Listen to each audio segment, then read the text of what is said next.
Hey guys, welcome back to Alleviated Soul. So today we are continuing with the next part of the chapter Dhruva Mahārāja, Canto 4. One day, Dhruva's younger brother, who was not yet married, was killed by a powerful yaksha as he was hunting in the Himalayas. His mother, Suruchi, also died soon after while searching for her missing son. When Dhruva heard this unpalatable news, he became overwhelmed with anger and grief. After mounting his chariot, Dhruva started for Alakapuri, the capital of the Yakshas. Dhruva found the city nestled in a Himalayan valley, and it was filled with the ghostly followers of Lord Shiva. Upon reaching Alakapuri, he blew his mighty conch shell so that a terrible sound reverberated in all directions, striking fear into the hearts of the wives of the Yakshas. Being unable to tolerate the sound of Dhruva's conch shell, the Yakshas rushed out from their city with upraised weapons to attack him. Dhruva, who was an expert charioteer and bowman, began killing the Yakshas in great numbers while releasing 3 arrows at a time.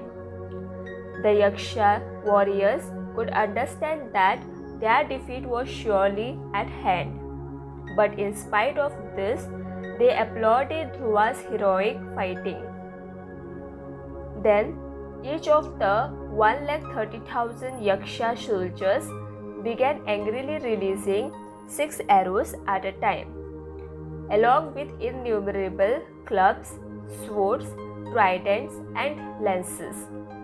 As a result, Dhruva became covered by showers of weapons, just as a mountain is sometimes shrouded by torrents of rain.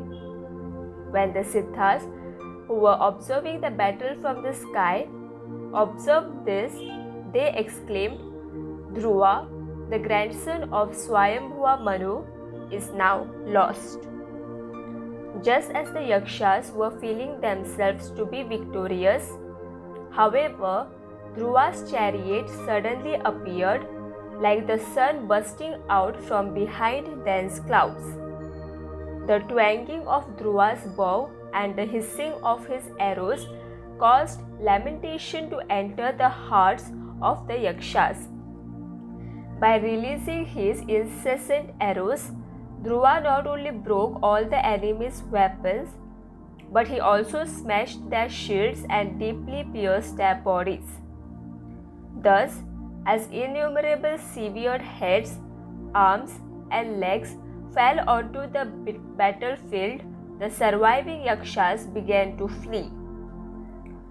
When there was no one left to oppose him, Dhruva thought about taking a look at Alakapuri, but then he considered, no one can be sure what the mystic Yakshas might do next. While Dhruva was conversing in this way to his charioteer, a tremendous sound was heard, as if a great ocean was about to engulf everything. Then, from the sky, a raging dust storm approached, bringing with it dense clouds, ominous thunder, and encroaching darkness. Thereafter, lightning flashed and torrents of rain mixed with blood, pus, stool, urine, marrow, and headless trunks fell. Next, a gigantic mountain became visible in the sky, and from it came showers of hailstones, lances, clubs, swords, and chunks of rock. Dhruva also saw huge serpents with furious eyes rushing to devour him while vomiting fire, as well as rampaging herds of mad elephants, lions, and tigers. Then again, a roaring ocean with foaming waves came before Dhruva, as if the time of universal dissolution was at hand. Upon seeing how Dhruva was becoming overwhelmed by the Yakshas' illusory powers, the Supreme Lord sent some great sages to him. To assure Dhruva that he would be able to cross over this danger by the grace of the Lord, the sages said, "O Dhruva, may the Supreme Personality of Godhead, who relieves the distresses of his devotees, help you kill your enemies."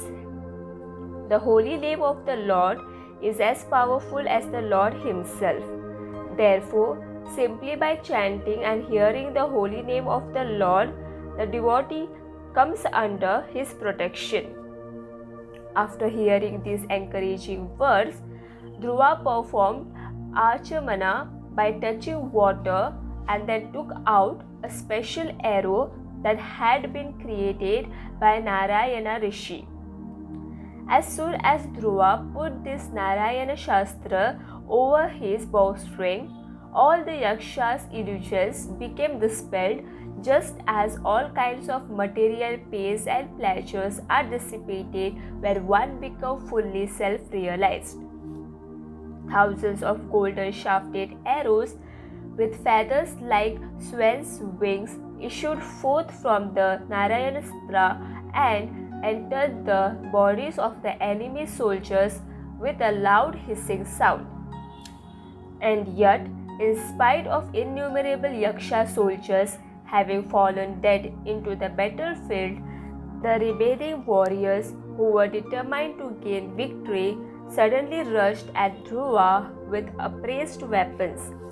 But with his arrows, Dhruva cut their heads and limbs to pieces, thus delivering the Yakshas to the Satyaloka planet, which is normally obtainable only by first-class brahmacharis who have never discharged their semen.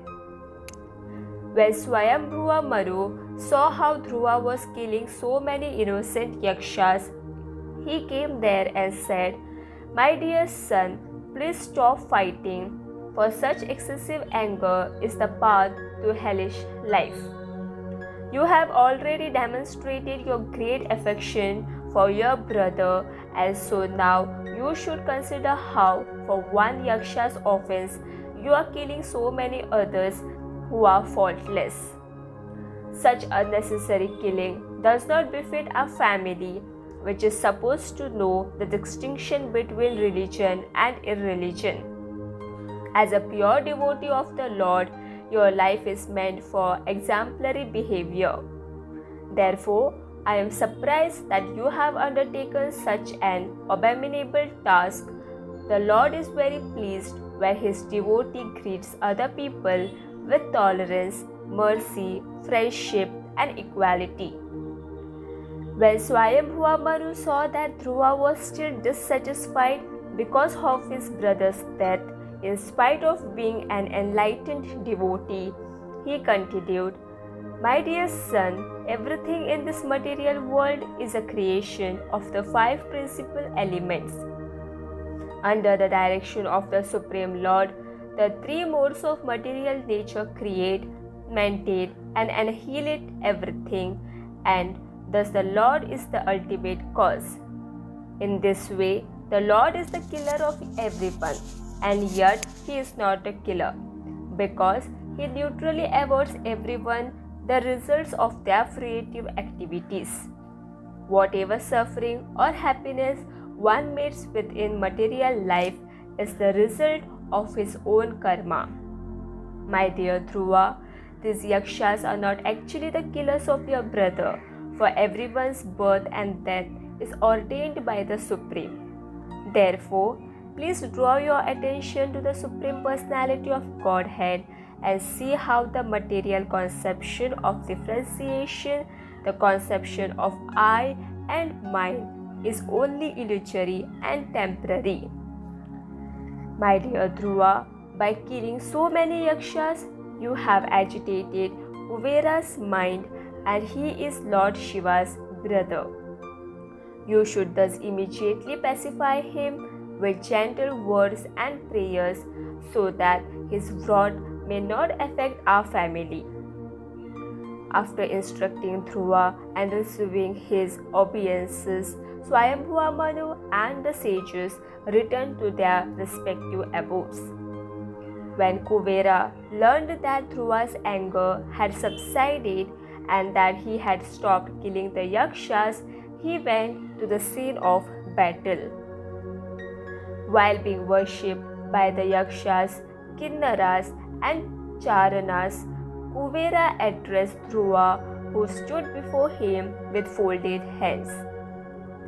O sinless one, I am very glad that under instruction from your grandfather, you have given up your enmity, for to do so is very difficult.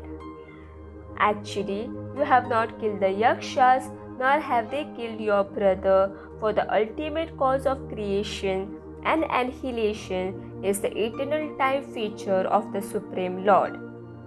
Now, I request you to ask me for a benediction without hesitation. Since you are constantly engaged in the service of the Supreme Personality of Godhead, you are the most worthy recipient of all kinds of benedictions. Thank you for listening, and the next part will be continued in the next video. Thank you.